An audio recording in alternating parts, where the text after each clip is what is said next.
श्री स्वामी समर्थ. नमस्कार भक्तांनो. आज आपण श्री स्वामी समर्थ आणि चोळप्पा यांची अतिशय मजेदार अशी कथा पाहणार आहोत. श्री स्वामी समर्थ आणि चोळप्पांची भाकरी. स्वामी समर्थ जेव्हा अक्कलकोटला आले तेव्हा ते कोणाच्याही घरी राहत नसत. ते कुठेही बसत नसत, कुठेही फिरत. परंतु चोळप्पा नावाच्या एका गरीब भक्ताने मनोमन ठरवलं होतं की स्वामींना माझ्या घरी जेवायला बोलवायचं. त्याचा स्वामींवरती अढळ विश्वास होता. चोळप्पांची परिस्थिती बेताचीच होती. घरामध्ये खाण्यापिण्याची भ्रांत होती, पण मनामध्ये मात्र स्वामींबद्दल अथांग प्रेम होतं.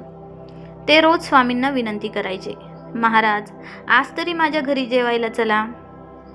स्वामी त्यांच्याकडे बघून फक्त हसायचे आणि काहीच बोलत नसत. बऱ्याच दिवसांच्या प्रतीक्षेनंतर एक दिवस स्वामी अचानक उठले आणि थेट चोळप्पाच्या घराच्या दिशेने चालू लागले. चोळप्पाचा आनंद गगनात मावेनासा झाला. स्वामी घरात आले आणि पाटावर बसले. चोळप्पाच्या पत्नीने आनंदाने आणि घाईघाईने स्वयंपाक केला, पण घरात होतं तरी काय, फक्त पिठलं आणि भाकरी. जेव्हा ताट वाढलं गेलं तेव्हा स्वामींनी एक घास घेतला आणि ते अचानक थांबले. ते ओरडले, अरे चोळप्पा, हे काय जेवण वाढलंस, मला हे नकोय. आणि रागाच्या भरात स्वामींनी ते ताट उचलून अंगणामध्ये भिरकावून दिले. चोळप्पांना खूप वाईट वाटले. त्यांना वाटलं की आपल्या गरिबीमुळे आपण देवाला चांगले जेवण देखील देऊ शकलो नाही. त्यांच्या डोळ्यात पाणी आले, पण स्वामी तिथेच थांबली नाहीत. ते रागामध्ये घराबाहेर पडले आणि एका झाडाखाली जाऊन बसले. चोळप्पा तिथेही गेले आणि स्वामींच्या पायावर डोकं ठेवून रडू लागले. ते म्हणाले, महाराज माझ्याकडे जे होतं ते मी दिलं. माझ्याकडून काही चूक झाली असेल तर क्षमा करा.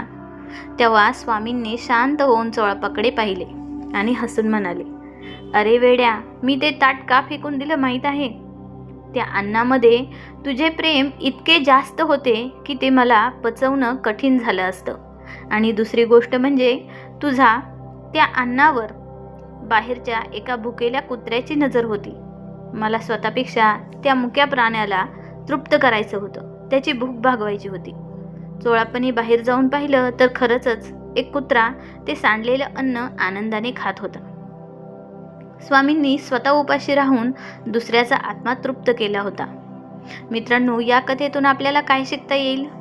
भक्ती म्हणजे फक्त पूजा अर्चा नाही, तर आपल्याकडे जे आहे ते आनंदाने देवाला अर्पण करणे. चोळप्पांनी कित्येक दिवस स्वामींना घरी बोलावण्याचा विचार केला.